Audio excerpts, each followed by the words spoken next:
ఆంధ్రప్రదేశ్ ప్రభుత్వం పౌర గ్రంథాలయ శాఖ ఉమ్మడి పశ్చిమ గోదావరి జిల్లా గ్రంథాలయ సంస్థ గురువారం ఏలూరు జిల్లా కేంద్ర గ్రంథాలయంలో 58వ జాతీయ గ్రంథాలయ వారోత్సవాల ముగింపు సభ వేడుకలు చాలా ఘనంగా నిర్వహించారు.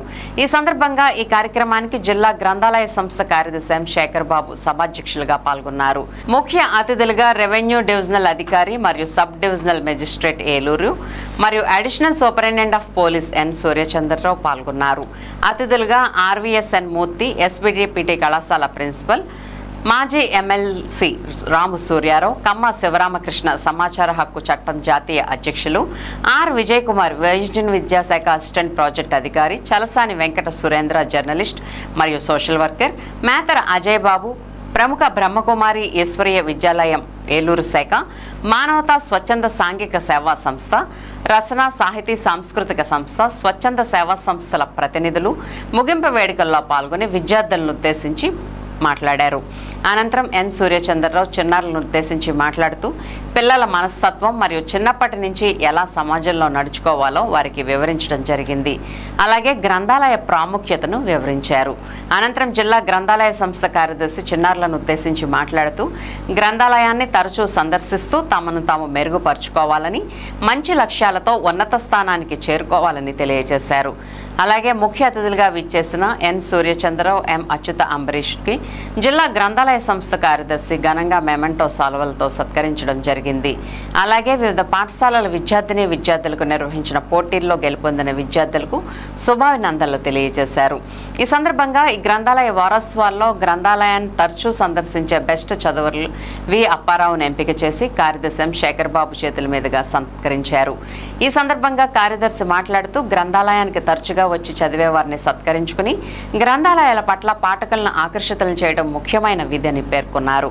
ఈ కార్యక్రమంలో సీనియర్ అసిస్టెంట్ ఎల్ వెంకటేశ్వరరావు, జిల్లా కేంద్ర గ్రంథాలయ సిబ్బంది, కార్యాలయ సిబ్బంది, పాఠకులు మరియు పాఠశాల ఉపాధ్యాయులు, కళాశాల ఉపాధ్యాయులు, విద్యార్థులు పాల్గొన్నారు.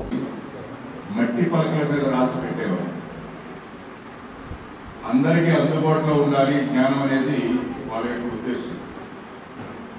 ఆ మట్టి పలకల తర్వాత మన కొన్ని దేశాల్లో వస్త్రాల మీద రాసేవారు, మరికొన్ని దేశాల్లో రాయడానికి వీలుగా ఉండేటువంటి లోహాల మీద రాసి భద్రపరిచేవారు.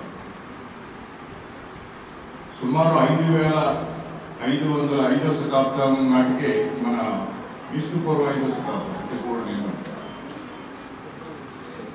తర్వాత మనకి మన భారతదేశంలో చాలా మంది పరాయి రాజులు, శత్రు సైన్యాలు, మహమ్మదీయులు, అలాగే అనేక రకాల వారి యొక్క సంపదను చూసి వాళ్ళ దండయాత్రలు చేసి మన సంపదనంతా దోసుకోవడంతో పాటుగా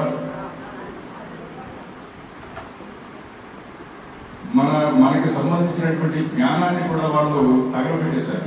ఇదే తక్షశిల లైబ్రరీని తగలబెడితే 3 అంతస్తుల్లో ఉన్నటువంటి అప్పుడు ఉన్నటువంటి విజ్ఞానం అంతా కూడా సుమారు 6 నెలల పాటు కాలిపోయిందని చెప్తారు. కాలక్షేపం ఉండాలి, ఆలోచన ఉండాలి. ఈ ఆలోచన కలగజేసి వాళ్ళకి ఒక బిల్డింగ్ని ఏర్పరిచి అలాంటి కార్యక్రమాలు నిర్వహిస్తున్న సీనియర్ సిటిజన్స్ అధ్యక్షుడు మా కొలి ఎన్ఓఎస్ గారికి, శ్రీనివాస్ గారు, అలాగే నేను ఏ కార్యక్రమానికైనా ఎంతైనా ఇస్తాను అని పలికే వ్యక్తి. నేను ఎప్పుడూ దేవుని వారి అంటాను. వారి ఉపదేశించారు. అలాగే వారు కూడా ఈ గ్రంథాలయ నిర్మాణానికి ముందు మీరు షిఫ్ట్ అవడానికి బిల్డింగ్స్ నేను చూస్తున్నానని చెప్పి నిధులు కూడా సమకూర్చడానికి నా వంతు కృషి చేస్తానని వారు చెప్పారు. అలాగే 2వ రోజు పుస్తక ప్రదర్శన ఏర్పాటు చేశాం. అలాగే 3వ రోజు గ్రంథాలయ ఉద్యమంలో పాల్గొన్న ప్రముఖుల గురించి వారిని స్మరించుకోవడం జరిగింది. అలాగే కవిసమ్మేళనం నిర్వహించాము.